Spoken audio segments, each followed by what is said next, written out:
북한 정권이 선수단을 보내면서 가장 두려워한 게 뭔지 아십니까? 그건 경기 패배가 아니었어요. 내 고향 팀이 인천에 착륙하는 그 순간부터 북한 정권의 진짜 위기는 이미 시작된 겁니다.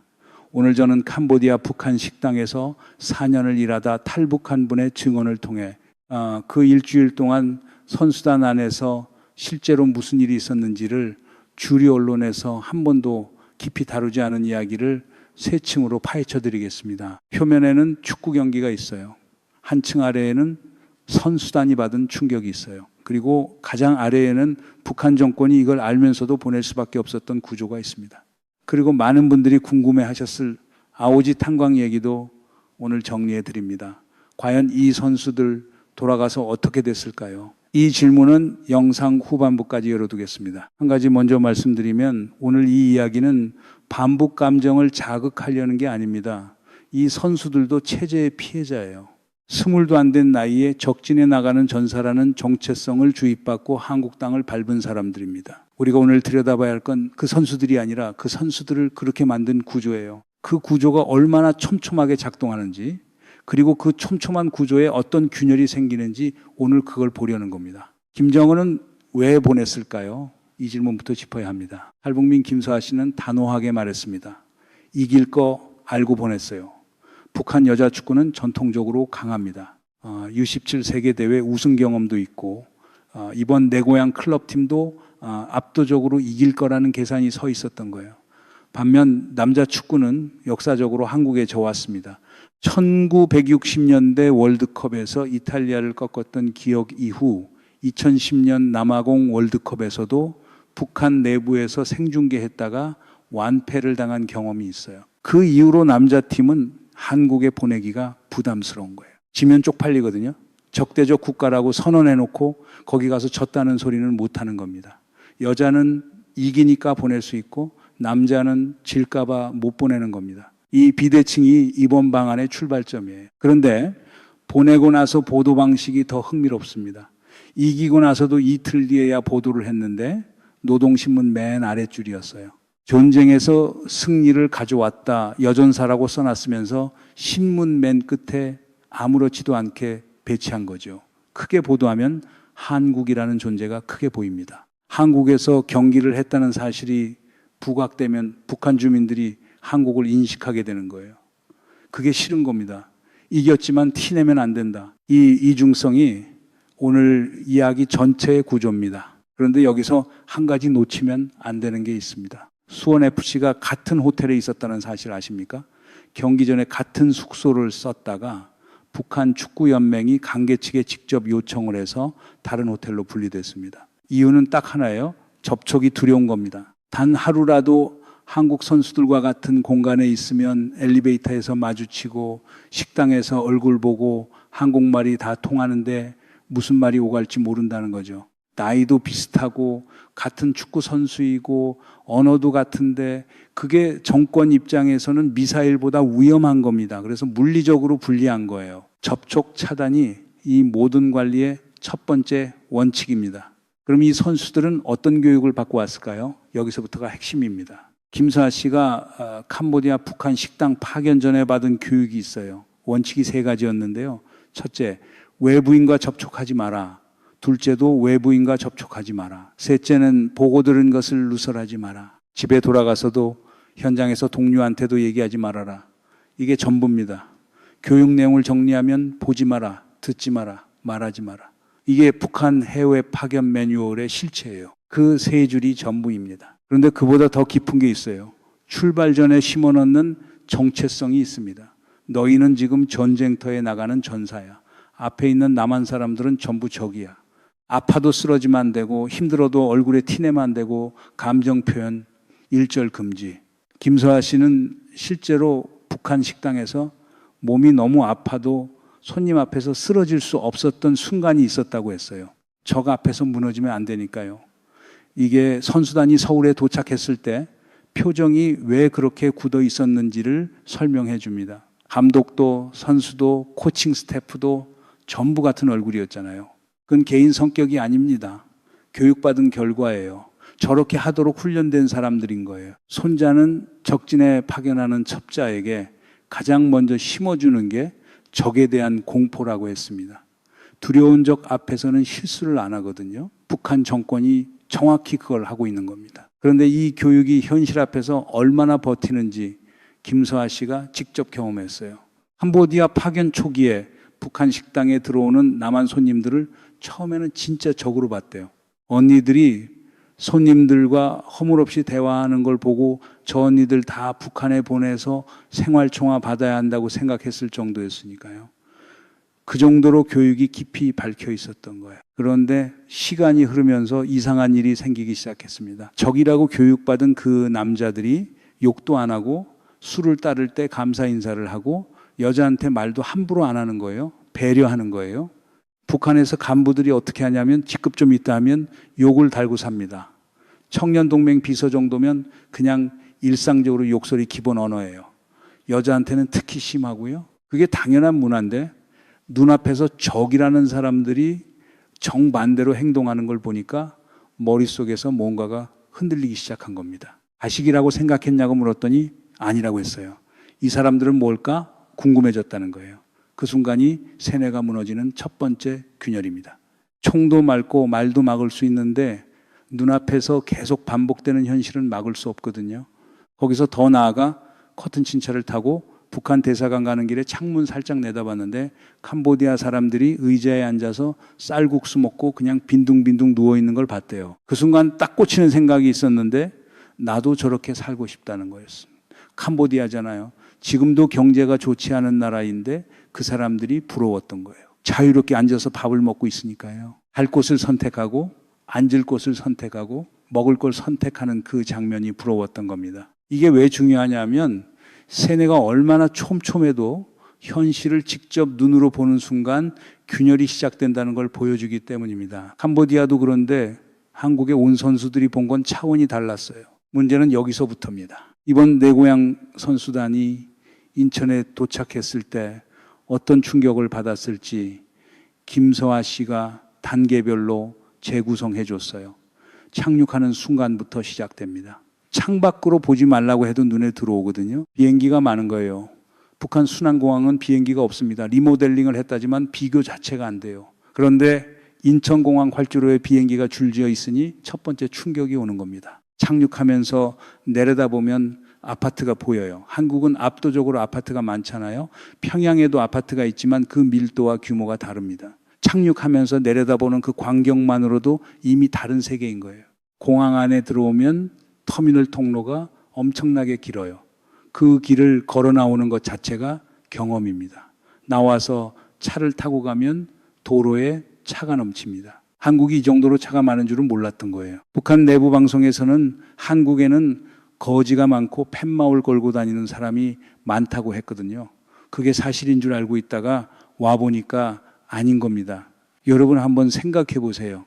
어릴 때부터 듣고 자란 이야기와 눈앞의 현실이 완전히 다른 걸 목격할 때의 그 감각을 그 선수들이 차 안에서 느꼈을 겁니다. 그리고 호텔에 들어가서 커튼을 살짝만 열어봐도 도시 전체에 전기가 들어와 있어요. 이걸 이해하려면 북한의 전력 상황을 알아야 하는데 평양도 밤에 불이 들어오지 않는 구역이 많습니다. 고위 간부들 사는 구역은 다르지만 일반 주거지는 밤이면 어두워요. 그런데 서울은 자정이 넘어도 온 도시가 빛납니다.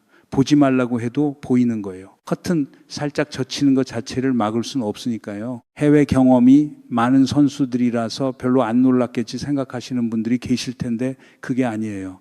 김수아 씨 본인도 캄보디아에서 4년을 살면서 한국 사람들을 매일 봤어요. 한국 드라마도 다 봤고 한국 예능도 봤어요. 태국에서도 1년 살았어요.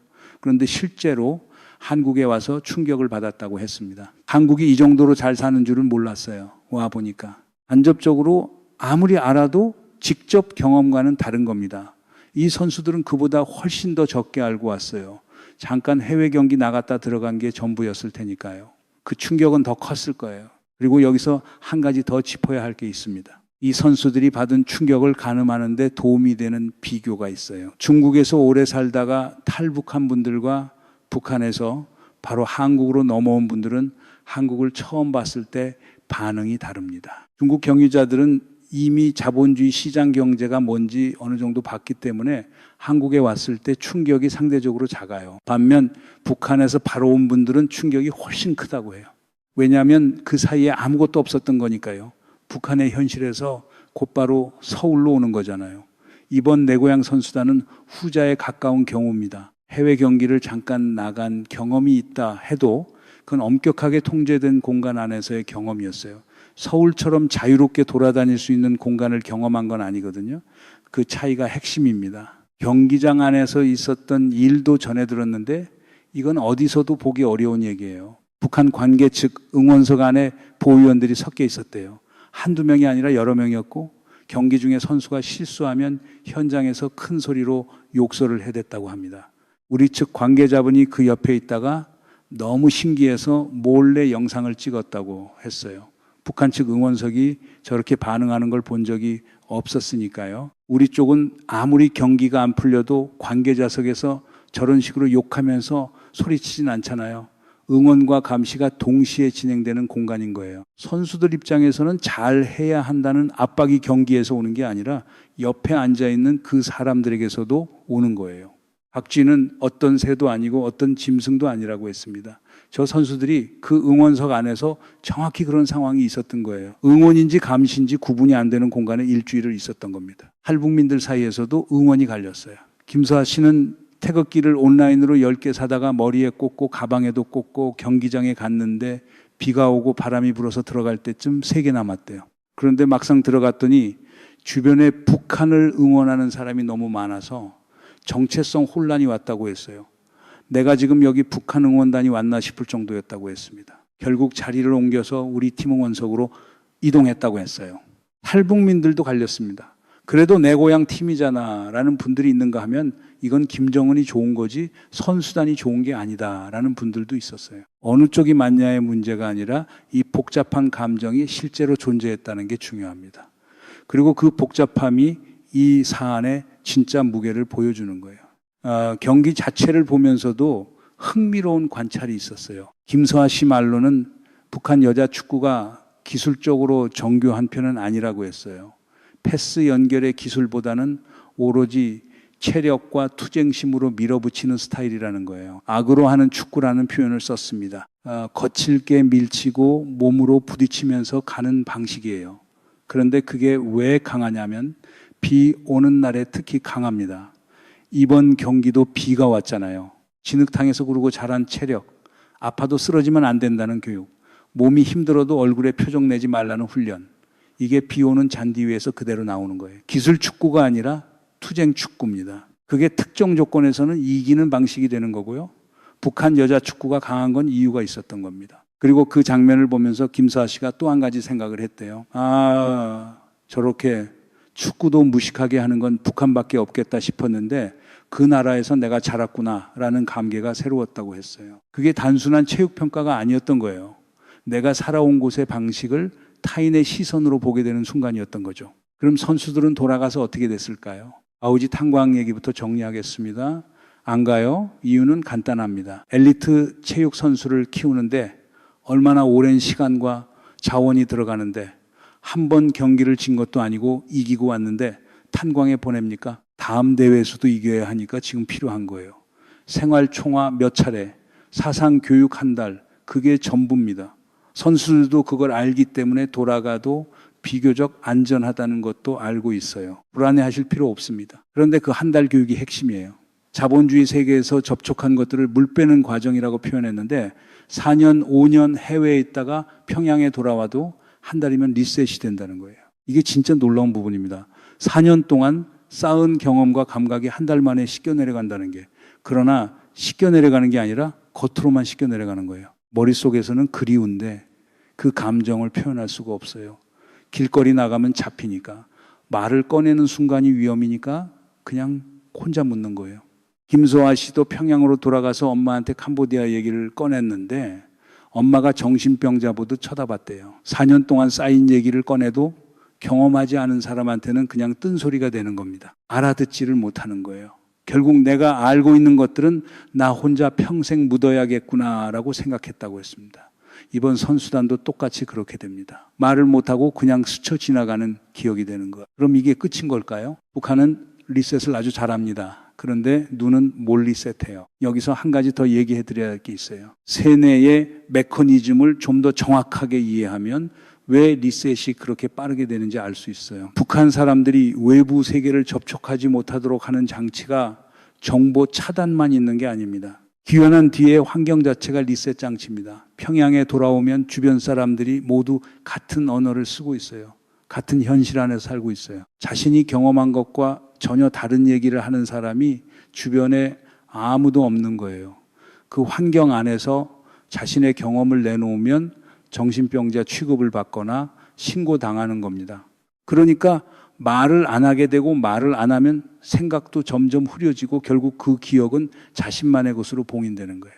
이게 정권이 설계한 구조입니다. 단순히 세뇌를 반복하는 게 아니라 반박할 수 있는 공간 자체를 없애는 거예요. 그래서 탈북민들이 입을 모아는 말이 있어요. 북한에서는 진실을 말하는 게 이상한 사람 취급을 받는다는 겁니다. 현실을 있는 그대로 말하는 능력 자체가 체제 안에서는 위험한 능력이에요. 인천공항에서 내리면서 본 것, 도로 위의 자동차들, 호텔 창문으로 본 서울의 야경, 경기장에서 한국 관중들의 모습, 이걸 기억에서 지울 수는 없어요. 말을 못할 뿐이지 뇌에서 삭제되지는 않아요. 세뇌가 이길 수 없는 유일한 것은 직접 경험한 현실입니다. 이게 북한 정권이 가장 두려워하는 이유예요. 총도 맑고 정보도 맑고 말도 막을 수 있는데 눈으로 이미 본 것은 막을 수가 없거든요. 그래서 애초에 보게 하지 않으려는 거예요. 호텔 분리도 접촉 금지도 보위원 동행도 전부 그 눈을 통제하려는 겁니다. 그런데 인천공항에 내리는 순간부터는 통제가 안 돼요. 주류 언론은 북한이 이겼다, 선수단이 돌아갔다로 끝냈어요. 이거 보신 분들 계시죠? 그게 전부였습니다. 그 일주일 동안 인천공항에서 호텔 창문 안에서 경기장 응원석 안에서 실제로 무슨 일이 있었는지는 당사자들의 증언을 통해서만 알 수 있어요. 그리고 오늘 그 얘기를 여기서 했습니다. 마지막 질문 하나 남습니다. 북한은 또 보낼까요? 아마도 보낼 겁니다. 이길 수 있는 종목에서, 이길 수 있는 상황일 때. 그런데 보낼 때마다 균열은 조금씩 쌓입니다. 한 명 한 명이 본 것들이 말 못하고 혼자 묻히지만 퇴적되는 거예요. 당장 뭔가가 바뀌는 건 아니에요.